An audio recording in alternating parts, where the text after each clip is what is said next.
Hey guys, Ashley here. Today we are going to be reviewing A Court of Thorns and Roses by Miss Sarah J. Maas. No, this is not the first time I'm reading this. This is the second time in preparation for Acotar coming out tomorrow. Woo! So this is basically just going to be a review of my thoughts and feelings reading this baby a second time around, knowing what happens in Acomath and applying it towards this. So, if you have not read Acotar or Acomath, please leave, especially if you have not read Acomath. Please leave. I will be spoiling everything. So goodbye, goodbye, go away, come back later. It was a struggle reading this. It took me a week to read this puny book, and I feel like it's just because the scenes with Tamlin were just so unbearable. Like, I freaking hate you. Why are you doing this? And I just do not see their connection at all. I'm trying to put my mind back to that place first time reading Acotar. How the hell did I fall in love with you like Feyre did? I can't. I could not. They have no chemistry. I'm like, what did you do for Feyre that made her fall in love with you? And I'm like, okay, you gave her some paints, and then you gave her the gallery, then you showed her your little magic stupid pool thing, and then boom. I love Tamlin now. Bleh. What? I don't see it, guys. I just don't see it. I don't know how I did it, but yeah. So immediately upon rereading Acotar, I noticed how headstrong Feyre is and how capable she already this early on appears to be able to hold the responsibilities of a future High Lady, which we all know she does eventually become. But of course, in Acotar, Tamlin shuts her down, puts her down, tells her no, she can't do this. She's just a mere mortal. She is not capable of doing anything. But hello, hell yes she is. She's so interested in what is going on with politics within the fairy realm and everything like that. But Tamlin is just not having it, and he just wants to tell her to basically snooch snooch, get out. She survived under the mountain. Did you not see her with all those tasks? She beat a freaking worm. She killed innocent people for you. And what do? You still tell her at the beginning of Acomath that she cannot do anything because she is not strong enough and he wants to keep her safe? Hello? She is so obviously capable of taking care of herself and being her own person, and you just don't want her to be that. Tamlin, I'm gonna smack you. I want to smack the heck out of him because he's... oh. I don't remember what contents this is referring to, but I think Tamlin goes, I am one of the High Fae. We don't give anything without gaining something from it. Bitch, no. How douchey is that? Like, I'm the High Fae. We don't get anything without anything in return. What? That is not the mentality you should have. I feel like this video is just of me ranting on about how much Tamlin is a dick face. Sorry. Oh well. Another thing I noticed upon reading this is the way Feyre describes physically how Tamlin looks versus Rhys. And I don't know if that's just her mentally knowing that she's more drawn to Rhys even though she only knows negative things about him, but the way she describes him, she uses such different words than the way she describes Tamlin. So Tamlin, she'll be like, oh, I could see his hard muscles through his shirt. His hard muscles. Oh, the muscles in his back. Girl, that's all you care about is his muscles? Really? And then when she describes Rhys, she's like talking about his eyes, his smile, blah, blah, blah. Like the most beautiful, like, human being man face she's ever seen. Which one would you rather have?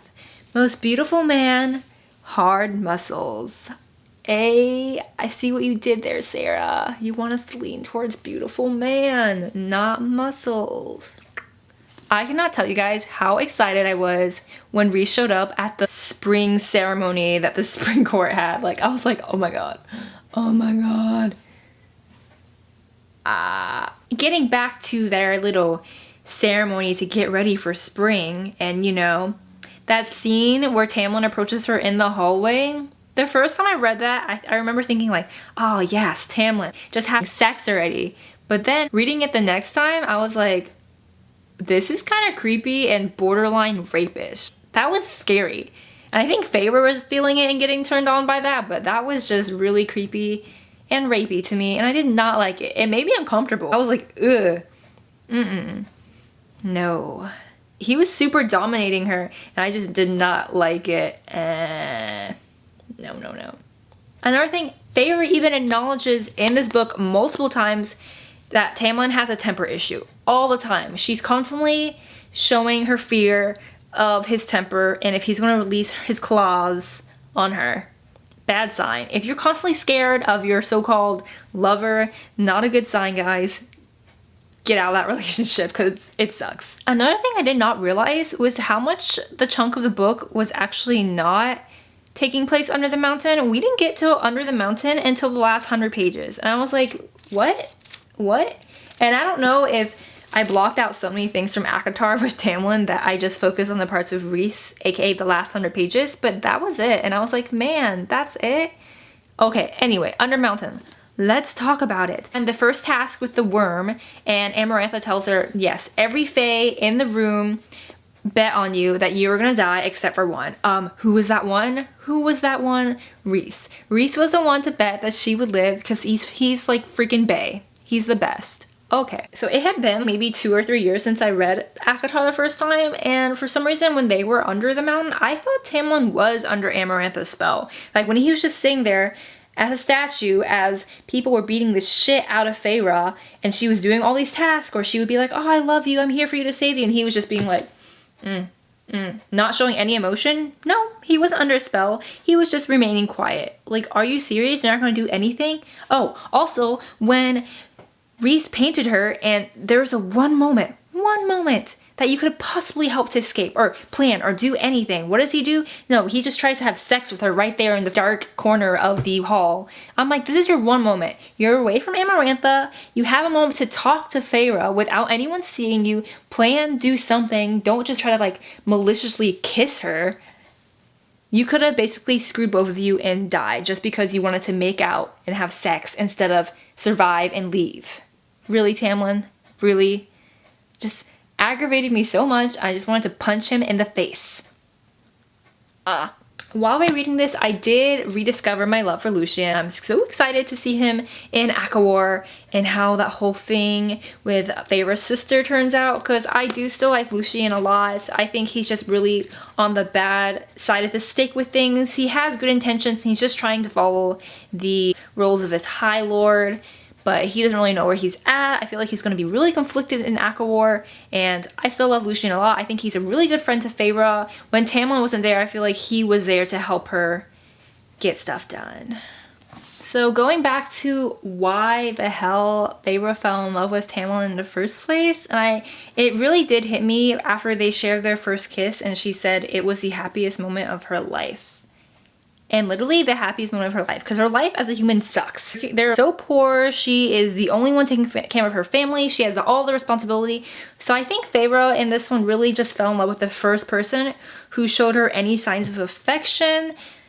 Sarah J. Maas does this a lot if you read her other books, that the first person you meet and love is not your soulmate. Yes, you will fall for them, you will love them because they love you, but does that mean they're your soulmate? No, you gotta pass that first honey and move on to the second one, the better one for you. And in this case, Feyre, move to Rhys. He is your better half.